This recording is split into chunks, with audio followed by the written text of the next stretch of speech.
Morning, my brother got the keys to his new apartment, my mother cried happy tears, and my father pocked a bottle of champagne they'd been saving for a special occasion. I wasn't invited to the celebration. I found out through a photo on Instagram. That was 3 years ago. I'm 31 now, sitting at my kitchen table in Columbus with a cup of coffee that's gone cold, and I'm finally letting myself say out loud what I spent a decade telling myself wasn't true. I was never the daughter they were proud of. I was the daughter they found useful. My name doesn't matter as much as the story does. What matters is that you understand what kind of family I'm describing before I get to the part that changed everything. We grew up comfortable. Not rich, but comfortable. The kind of family where there was always money for what my parents decided mattered. My father worked in insurance for 25 years. My mother taught elementary school part-time and spent the rest of her time organizing the kind of household that looked picture-perfect from the outside. Clean floors, dinner at 6, Christmas cards with a family photo every year. My brother is 4 years older than me, and from the time I was old enough to understand the difference, I understood that he was the sun our family orbited around. It wasn't anything dramatic at first. He got the bigger bedroom because he was older, which made sense. He got driven to soccer practice 3 times a week, while I took the bus to my after-school art program, which made sense because schedules were complicated. He got a car for his 16th birthday, a used Honda, nothing flashy, while I was told that by the time I turned 16, finances were tighter, which also, apparently, made sense. I was good at making things make sense. I paid my own way through most of college. I applied for every scholarship I could find, worked 20 hours a week at the campus library, graduated with about $19,000 in loans that I paid off in 4 years. I'm a physical therapist now. I've been at the same practice for 6 years. I own my condo. I have a retirement account and a small savings cushion and a life I built entirely by myself. And I used to be proud of that in a quiet way that I never shared with my parents because it never seemed to impress them. My brother, at 35, has worked for my father's friend's company for 8 years in a job my father arranged for him. He still calls my parents every Sunday. He still shows up to every family event with the ease of someone who has never once felt like an obligation. I'm not saying he's a bad person. I want to be clear about that. He's not. He's just always been loved differently than I was. And for a very long time, I convinced myself that was my fault. The thing about growing up as the overlooked child is that you don't recognize it as a pattern until you're standing outside it, looking in. When you're inside it, each individual moment has an explanation. The car situation made sense. The college situation made sense. The time my parents flew across the country to help my brother move into his first place and sent me a text message when I moved into my first apartment, well, they were already committed to helping him. And flights are expensive, and I'd managed fine on my own before. I always managed fine on my own. What I didn't realize, what took me an embarrassingly long time to understand, was that managing fine on my own was something my parents had decided about me before I ever had a chance to prove it. They had decided my brother needed support and I didn't. They had decided his milestones deserved celebration and mine deserved acknowledgement, which is a very different thing. It took my father's retirement party to start cracking that open. He retired 18 months ago after 25 years at the same company. My mother planned a party at a nice restaurant. 30 people, a catered dinner, a slideshow she'd spent weeks putting together. I flew in from Columbus. I took 2 days off work. I bought him a gift I'd spent real time choosing, a leather-bound journal from a small bookshop I'd found online, because my father had always talked about wanting to write down family history someday, and I thought it would mean something. I sat at the dinner table and watched the slideshow. There were photos from my father's career, photos from family vacations, photos from holidays. My brother appeared in the slideshow 14 times. I appeared twice, once in a group photo from Christmas where I was partially blocked by a lamp, and once in a photo I didn't even remember being taken. My brother gave a toast. He talked about what a great father our dad had been, how he'd always known he could count on him, how some of his best memories were the Saturday mornings they spent watching football together. The whole table was smiling. My mother was wiping her eyes. My father looked at my brother the way I had always wanted him to look at me. I smiled through the whole thing. I hugged my father goodnight and told him I was proud of him, and I flew home the next morning and cried in the car from the airport, which I told myself was just exhaustion, but something had shifted. I couldn't unfeel it. I started paying attention differently after that, not looking for slights. I wasn't trying to build a case, I just stopped explaining things away. My mother called me in March, about 4 months after the party. She mentioned, almost in passing, that my brother had been having a hard time financially. His rent had gone up. His girlfriend had moved out and he was now covering the full cost of the apartment on his own. He was stretched thin. I asked if he was okay. She said he would be. She didn't ask how I was doing. 2 weeks later, my father called. He wanted to know if I might be able to help my brother out with a short-term loan. Just a few months, just until he got back on his feet. Maybe $3,000 or whatever I could manage. My brother was embarrassed to ask himself. I sat with that for a long moment. I had never been offered help when I was 23 and working 2 jobs and trying to pay off student loans. I had never been the one they called when they wanted to pool resources for a vacation, because the assumption was always that I was too busy or too far away or too independent. I had never been on the receiving end of the kind of casual financial generosity they clearly still had available when my brother needed it. I told my father I needed a few days to think about it. He sounded surprised. I think he expected me to say yes immediately. I didn't call back in a few days. I called back in a week, because I spent that week doing something I had never done before, which was writing things down, not in an angry way. Just facts. The car. The college help they gave my brother and didn't give me. The retirement party slideshow. The Instagram photo of the apartment keys, the flight they took for him, and the text they sent me. The list was longer than I expected it to be. When I called my father back, I told him I couldn't make the loan. I said I had my own financial commitments, which was true. And then I said something I had never said before. I said, "Dad, I want to ask you something and I need you to actually hear me. Do you think you've treated me and my brother the same way, financially, over the years?" There was a long pause. He said, "We've always done the best we could for both of you." I said, "That's not what I asked." Another pause. Then, "I don't know what you mean." "You always seemed fine." I was fine, I said. I made myself fine, but that's different from being supported. He got quiet in a way that wasn't thoughtful. It was the quiet of someone who doesn't want to continue the conversation. He said he'd talk to my mother and they'd call me back.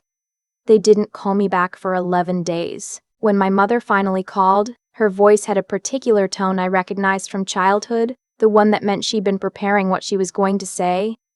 She told me they were hurt that I'd implied they were unfair. She said they loved both of us equally. She said my brother had simply needed more help at certain times, and that didn't mean anything about how they felt about me. She said I was so capable and independent, and that was something to be proud of.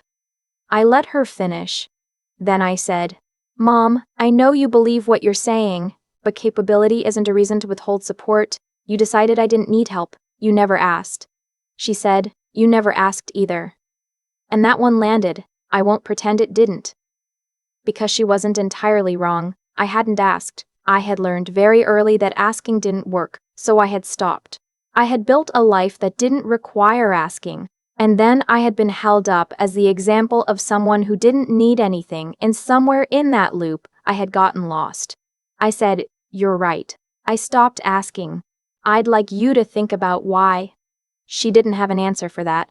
I didn't make the loan to my brother. My parents were cold with me for about 6 weeks after that. Shorter responses to texts. A missed call I returned that went to voicemail. A family group chat that suddenly went quiet. I noticed and I let myself feel it, and then I kept going. What I didn't expect was my brother reaching out. He texted me about a month after everything, late on a Tuesday. He said he'd heard there had been some tension, and he felt bad, and he wanted me to know he hadn't known our parents were going to ask me. He said he was sorry for putting me in that position. I believed him. I texted back and told him I appreciated that, and I meant it. We ended up talking on the phone for almost an hour.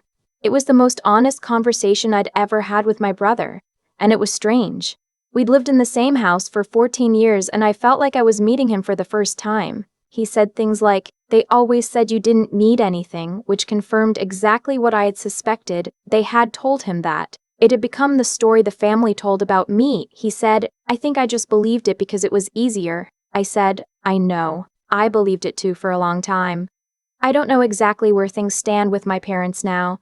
We talk, but it's different. There's a distance that wasn't there before. Or maybe the distance was always there and I'm just not pretending it isn't anymore. My mother still occasionally says things that imply I should be grateful for how self-sufficient I turned out, and I let those comments pass without agreeing with them, which is new for me. My father asked me at Thanksgiving if I was still upset about the thing from earlier this year, and I told him I wasn't upset, I just had a clearer picture of things now. He nodded like he understood, and I don't think he did. But I've stopped needing him to. The loan never happened. My brother found another solution, picked up some freelance work, worked out a payment plan with his landlord. He managed, which made me think about how many times over the years I had been trusted to manage, not because anyone believed in me particularly, but because they'd already spent their belief on someone else. What I wish I had understood sooner is that being capable is not a personality trait you're born with. It's something you build because you have to. I didn't become self-sufficient because I was special. I became self-sufficient because the alternative was waiting for help that wasn't coming. That's not a compliment. It took me a long time to stop receiving it as one. There's a park near my condo where I walk most mornings before work. It's nothing extraordinary, a paved loop around a small lake, a few benches, some ducks that have become extremely comfortable with human proximity. I started walking there regularly about a year ago, mostly because a colleague mentioned it helped her clear her head, and I was in a season of needing to clear my head. I think about my family sometimes on those walks. Not obsessively, not with bitterness, just the way you think about something when you're finally far enough away from it to see its actual shape. I think about the retirement party slideshow and the 14 photos. I think about the champagne they popped when I wasn't there. I think about my mother saying I was so capable and independent, as if those were discoveries they had made about me rather than conditions they had created. And I think about the phone call, the one where I finally asked a question I had been swallowing for 20 years. I don't think my parents are villains. I think they made choices that were easier for them and told themselves a story about those choices so they didn't have to examine them. I think they looked at me and saw someone who would be fine, and they were right. But they were right because of me, not because of them. The hardest thing about all of it isn't the anger. The anger was actually clarifying. It told me where the edges were. The hardest thing is the grief underneath the anger. The grief for the version of growing up I didn't have. The Saturday mornings watching football that I wasn't part of. The flight across the country that was taken for someone else. You can love your parents and grieve what they didn't give you. I'm still learning how to hold both of those things at once. Last month, my brother and I had dinner when he was passing through Columbus for work. We sat at a restaurant I like, a small Italian place near my neighborhood, and we talked for 3 hours. We talked about our childhood in a way we never had before, not performing for each other, not protecting our parents, just actually comparing notes. There were things he remembered differently than I did. There were things I remembered that he hadn't noticed at all, which made sense, because he had never had reason to track them. At one point he said, I feel like I got the version of our family that was easy to love. I didn't say anything for a moment. Then I said, I think I got the version that made me who I am. I'm just still deciding how I feel about that. He raised his glass and I raised mine, and we didn't make a toast, we just clinked, and I thought, This is what a real relationship with my brother could look like. Built late, built imperfectly, but real. I drove home that night feeling something I didn't have a word for immediately. It took me until the next morning, walking my loop around the lake with the audacious ducks, to find the word. It was lightness, a specific kind of lightness that comes not from having things resolved, but from having stopped pretending they were something they weren't. I don't know if my parents and I will ever get to a place where the conversation is fully honest. I hope we do. I'm not holding my breath, but I hope. What I know is that I'm not going to keep trading my clarity for their comfort. I'm not going to keep accepting "you were always so capable" as an answer to questions I stopped asking out loud. I asked one of those questions out loud this year. It didn't fix everything. It didn't unlock some door into a warmer version of my family. My father still doesn't quite know what to do with me when I don't agree. And my mother still says things designed to reframe the past in a softer light. But something changed in me. And that part I can't unfeel. I know where the edges are now. I know what I was told about myself and what is actually true. I know the difference between being fine and being supported, and I know that I deserved the second one even in years when I was already managing the first one on my own. I still have the leather journal I bought my father for his retirement. It was sitting in the trunk of my car after the party, because in the confusion of the evening and the goodbyes and the early flight the next morning, I'd forgotten to give it to him. I found it a few weeks later. I thought about mailing it. Instead, I kept it. I've been writing in it since January. Not family history exactly, more like the history of figuring out what was true and what was a story someone else told about me. The pages are about half full now. I think that counts as something. I've thought a lot about what it actually means when a family decides, early and quietly, who needs to be carried and who can walk on their own. Not out loud. Not in a meeting where anyone votes. Just gradually, through 100 small choices that each made sense on their own, a story gets written, and then that story becomes a truth, because everyone has been repeating it long enough that no one questions it anymore. The story they wrote about me was, she's fine. She doesn't need much. She manages. And the thing is, I did manage. I paid off my loans, I bought my condo, I built a career that I'm genuinely proud of. None of that is something I'd trade, but I've had to sit with an uncomfortable question for the past year or so, which is, would I have needed to be quite so self-sufficient if someone had shown up for me the way they showed up for my brother? Would I have developed all that quiet, grinding capability if I'd been given the option of not needing it? I don't think capability is a gift your character gives you. I think it's something you develop because the alternative is falling and no one is positioned to catch you. I became the person I am because I had to. That's worth understanding clearly even when it's uncomfortable. What I know now is that my parents didn't make their choices out of cruelty. They made them out of a kind of laziness of perception. They looked at me, saw someone holding steady, and stopped looking. They never asked what it cost me to hold steady. They never wondered what I might have become if some of that energy had been freed up for other things. They just noted that I was fine and redirected their attention. That's not a villainous act. But it has consequences, and the consequences followed a completely predictable path. The less they invested in me, the more self-contained I became. The more self-contained I became, the less they felt they needed to invest. A loop closed around me before I was old enough to see it. Breaking the loop required something harder than anger. Anger was actually the easy part. It had a shape, a direction, something to push against. What was harder was the clarity that came after the anger settled. The clarity that said, you cannot keep accepting other people's stories about you just because those stories are convenient for them. Your father calling you capable was not a compliment he'd earned the right to give. Your mother pointing to your independence as proof that everything was fair, that's not evidence. That's a conclusion dressed up as one. I asked one question out loud this year. One question after 31 years of swallowing them. And it didn't fix my family, but it fixed something in me. It drew a line between what I had accepted and what I was willing to keep accepting.